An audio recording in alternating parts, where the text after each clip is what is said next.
In this video tutorial we are going to take a look at Elementor with video background, step by step. So let's get started. So for this one, select the section you want to add video background to, then click on this option button and go to Style in left panel.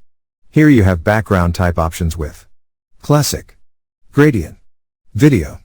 Select Video from here and then go to YouTube. Let's search for free city video footage and you get all these results. Let's copy the link of the one you like. Back on Elementor, paste this link in the video link section and now you can see that the video is updated in the background. You also set the video start time from here, so it is starting from different time.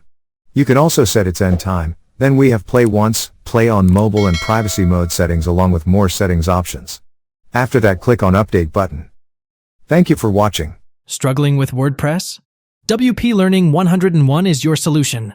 Our free training is perfect for WordPress beginners. Click the link below to join WPLearning101.com and start mastering WordPress today.